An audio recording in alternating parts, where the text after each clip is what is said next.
Just another brother with another humble question. Just another brother with another humble question.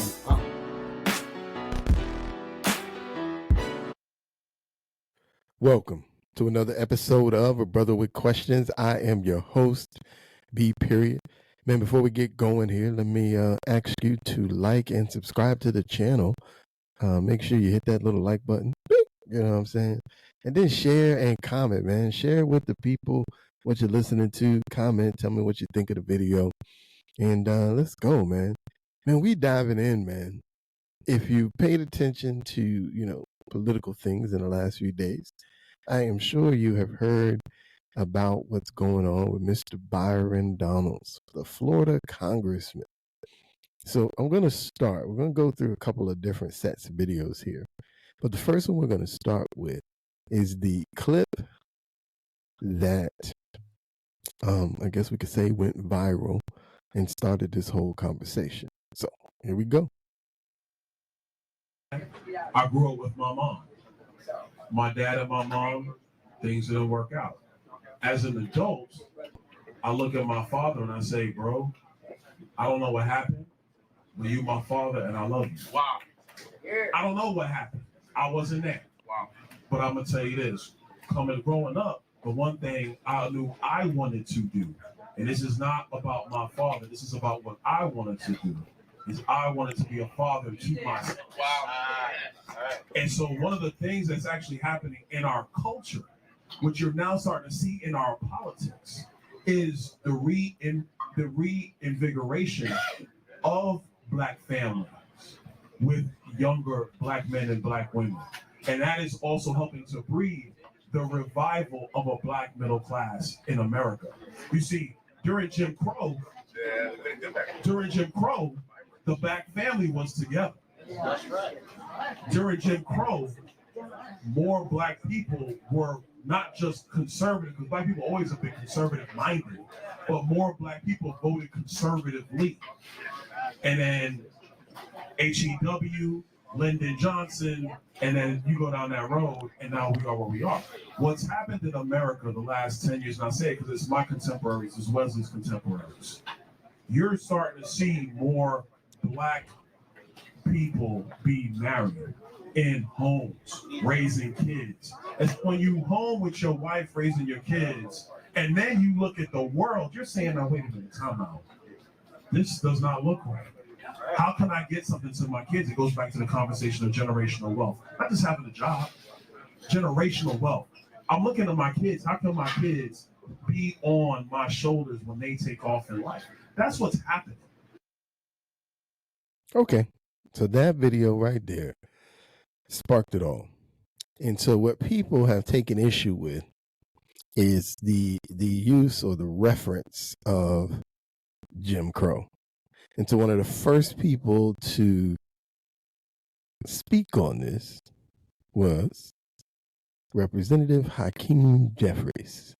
And you can see he is on the floor of the House. And let's take a quick listen to what he had to say. Gentleman's recognized. Mr. Speaker, it has come to my attention that a so-called leader has made the factually inaccurate statement that Black folks were better off during Jim Crow. That's an outlandish, outrageous, and out-of-pocket observation. We were not better off when a young boy named Emmett Till could be brutally murdered without consequence because of Jim Crow. We were not better off when Black women could be sexually assaulted without consequence because of Jim Crow. We were not better off when people could be systematically lynched without consequence because of Jim Crow. We were not better off when children could be denied a high-quality education without consequence because of Jim Crow. We were not better off when people could be denied the right to vote without consequence because of Jim Crow. How dare you make such an ignorant observation? So that sparked that response. And now before I go, because he went and he's done a bunch of shows over the last few days to talk about his comments. Before I do that, I just want to make one quick point. Because as you can see, Hakeem Jeffries and a lot of other people took his reference to Jim Crow, and rather than speak to what he said, they spoke to a lot of issues that have a lot of issues related to black people during Jim Crow. But no one addressed what he said. And so just for context, I want to just play one more time what he said as it relates to Jim Crow. I don't know what happened. I wasn't there. Wow. But I'm gonna tell you this: growing up, the one thing I knew I wanted to do, and this is not about my father. This is about what I wanted to do. Is I wanted to be a father to myself. Wow.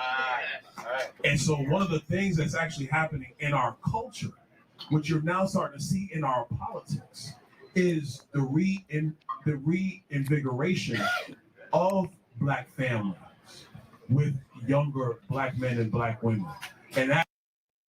So right there, I think we all heard him say he's talking about black families. Okay, let's keep going. Also helping to breed the revival of a black middle class in America. You see, during Jim Crow, the black family was together. During Jim Crow, the black family was together. I'm just making sure we all hear the same thing. During Jim Crow, more black people were not just conservative, because black people always have been conservative minded, but more black people voted conservatively. The second point he made about Jim Crow is that black people voted when they could, because obviously they could not vote the entire time during Jim Crow, but they voted conservatively. And so here's my last video I'm going to reference. He went and he talked to Reverend Al. Good old Reverend Al. Skinny Al. And let's take a quick listen to this conversation. Congressman, welcome to the show. You just heard what Congressman VC had to say about your comments. You've also been criticized by House Minority Leader Hakeem Jeffries and the head of the DNC, Jamie Harrison, both of them black. One of them black from Brooklyn, like you were born in Brooklyn, I was born in Brooklyn. What's your response? My response is that it's very interesting how people can just lie and mischaracterize what I said. The video's on my social media. Go to @Byron Donalds. You could listen to it in full. I never said or insinuated anything about Jim Crow being better. Just was talking about the marriage rates of black families in America during that time period. It's an empirical fact. You mentioned Jim Crow. Wait a minute. I've watched your video. You mentioned Jim Crow 4 times. One time you referred to families. All families did less. They had higher divorce rates in the 60s and 70s as the nation opened up. This wasn't because of Jim Crow kept blacks scared. Blacks couldn't vote. Okay, so notice he acknowledged that his reference was to black families. But then you see the next thing he does is he starts to discuss everything that was wrong with Jim Crow. But we just listened to the Byron Donalds video. Comprehension skills let us know he was referencing the black family. And I believe if Reverend Al wasn't on his high horse to try and discredit this man simply because he referenced Jim Crow, he would acknowledge that we were married at a higher rate during that time. Families couldn't go downtown. I mean, to in any way infer that the black families were better than Jim Crow. I mean, I've said things that I've later said I shouldn't have said it that way. I've never said that. Can't you own that even sanitizing Jim Crow, even if that wasn't your intention, was to say, that's my intention, I'm sorry for using those words? Well, first of all, I never sanitized Jim Crow. I was just talking about the era in which black marriage rates were higher than they were during the Great Society and every other point in American history. Why did you say Jim Crow? Because that's the period of time, Reverend. The period of time was the 50s, if you want to say the 50s. That's when it happened. You said Jim Crow. That's when it happened. Jim because that Crow, was the era in which marriage rates were higher. Jim Look, you had Crow Joe Biden was a couple a years law. ago. So you can see they're just talking back and forth because at this point, nobody's really, well, Byron is listening. Reverend Isle is making a point. He's not really having a conversation at this point. But this is the way that the conversations, because he's done several shows, but this is the way that the conversation has basically played out. So we listened for ourselves as he referenced the marriage rates during Jim Crow as being larger then than they are today for black families. And now we're listening to Reverend Al, we listen to Hakeem Jeffries take marriage rates being higher during Jim Crow to equate Byron Donalds saying that black families were better off during Jim Crow, which are two different things, which is sad because we already know that we have a comprehension issue in this country. Most 3rd and 8th graders are not reading at the level that they should. And so here you have adults who, by no means am I insinuating that they can't read and write, but I am insinuating that apparently there's a problem with their comprehension skills. Because if you just follow the letter of the conversation, it's clear he was talking about black marriage rates. At no point during the video did you ever hear him say the black family as a whole was better off during Jim Crow. Never did you hear him say black people were better off during the Jim Crow era. He simply referred to marriage rates. I'm gonna play a little bit more of this, and then I'm gonna talking make about Jim Crow 2.0, talking about Georgia's law, and he lied. He lied then. So are we not allowed to talk about that era, or only are we allowed to talk about it when we do want to recall all the history of Jim Crow and all the tragedies that occurred during Jim Crow? If we're going to choose which talk one we're going to do. about the era, Congressman, and you name a race-based law, then you cannot take race out of the fact Jim Crow was a law against black people. You weren't just talking about the era of Dwight Eisenhower and Harry Truman. You named Jim Crow. There's only one way you could deal with Jim Crow, and that's by race. I mean, look, you and I had mutual friends. People say you're a straight shooter. We may disagree on politics. I'm giving you the benefit of the doubt. But look, you were born in Brooklyn. You went down into the South, went to Florida State. You have an interracial marriage. You're the congressman of a district that's not a black district. I mean, how can you even live with yourself acting like Jim Crow was a good era or better era for blacks? What happened to you? Okay, that's real cute. That's real cute. I did not say that. And I'm not going to sit here and have to insinuate that against you. Because right now you're lying about what I said. I did say Jim Crow. I did reference it 3 times. That's not to say that it was better. I never said that. Those words never came out of my mouth. When are you going to get that through your skull and everybody else's skull? I never said that. And the difference between me and a lot of other Republicans, I'm not going to sit here. You said it was better for us. I'm not going to let you under Jim Crow to bring families together. Did you say that? Everybody's lying. The Biden campaign. Okay. So it just goes back and forth like this. Like I said, this is how most of these conversations have gone. And so, again, everybody's misconstrued what he said. And I'm going to play it one more time, just for context. That's all. Context. Because I got ears just like they got ears. Configuration of black families with younger black men and black women. And that is also helping to breed the revival of a black middle class in America. You see, during Jim Crow, the black family was together. That's right. During Jim Crow. There it is. During Jim Crow, the black family was together. That's what he said. He didn't say the lives of black people were better. He didn't say that there was no malice, hate racism during that time. He simply said the black family was together. And so let's look at the numbers. I pulled up some stats just to kind of look at some quick numbers. Now, it's hard to get solid stats on the 1920s in that time frame, but generally speaking, marriage rates were higher during that particular time frame. Before in the 1920s, say it starts in the late 1800s into the early 20th century. So 1920s, 1890, in that era, marriage rates were higher, not just for black people, but for the country as a whole. Marriage rates were higher.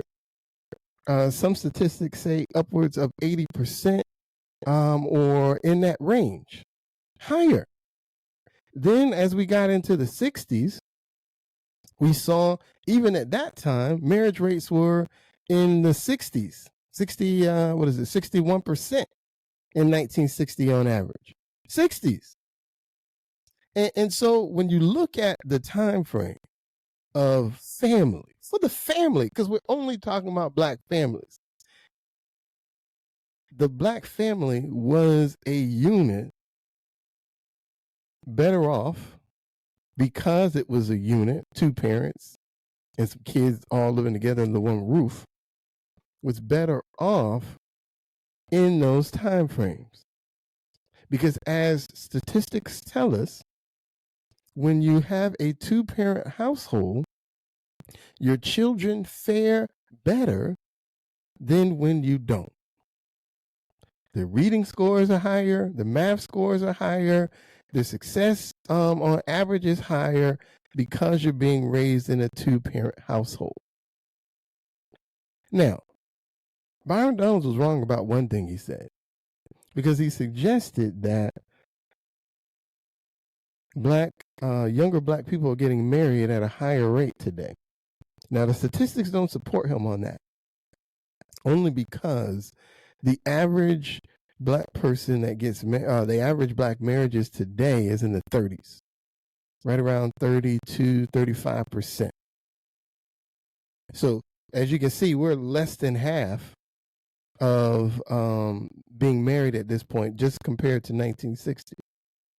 Now, the highest rates are in the Asian community. Their averages are upwards of 55 to 60%. And so when we're talking about family, because I want to stress, his conversation is about family. The statistics say two-parent households fare better than single-parent households on average. And so when you think about the idea that the Asian community is 60% married, almost 60% married, high 50s, you think about the success of the average Asian American in terms of education, reading, math. Hello? Who's at the top on average? It's in the Asian community. On average, they are in the top. They may not be the first student, but I guarantee you there's a few of them in the top 10. Top 20. Where are blacks in that range? And so I'm going to agree with you, because I know some people are truly bothered by his reference to Jim Crow. And I'm going to agree with you. And I'm going to say that as a black Republican who is being touted as being on a list to become potentially Donald Trump's vice president, number one, you got to know the target is on your back, which I know he does. I'm pretty sure he knows the target is on his back.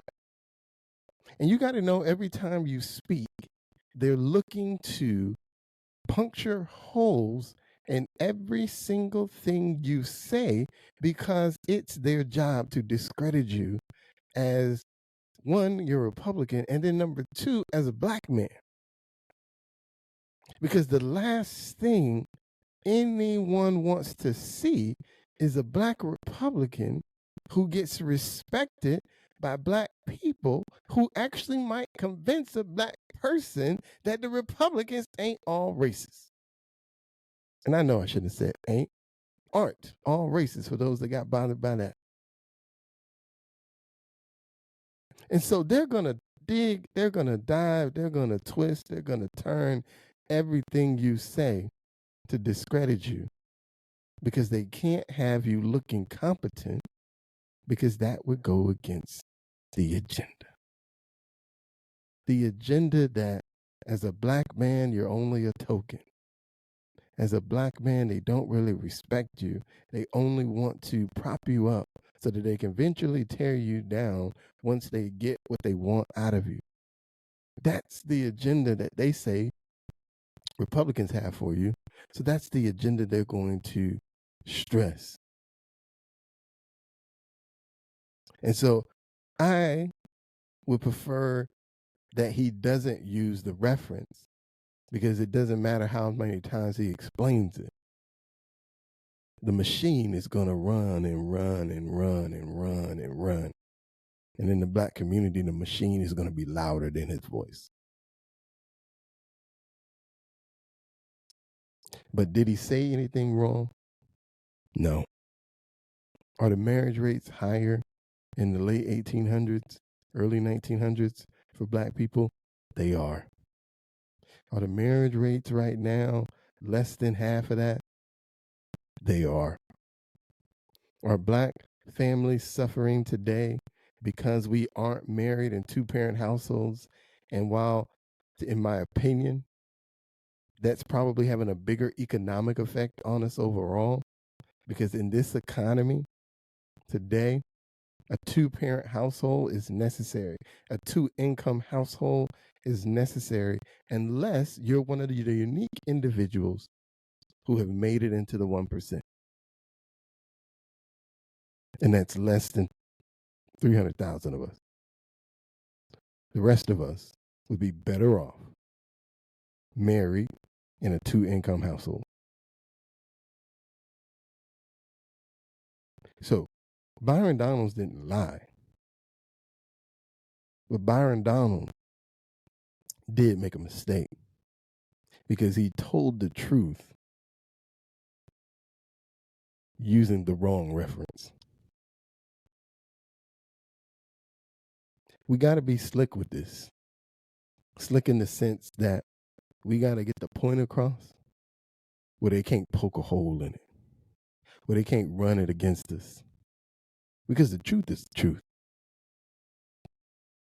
You want to fix the black community? We got to solve the marriage problem. Because once we get together and we can operate at a higher level in two-parent households without having 18 kids all spread around the country, when we raising families, two parents, however many kids you decide to have, we're going to be better off. Because you know what most two-parent households do? They move out of neighborhoods where the police presence is high and move into neighborhoods where the police presence is low,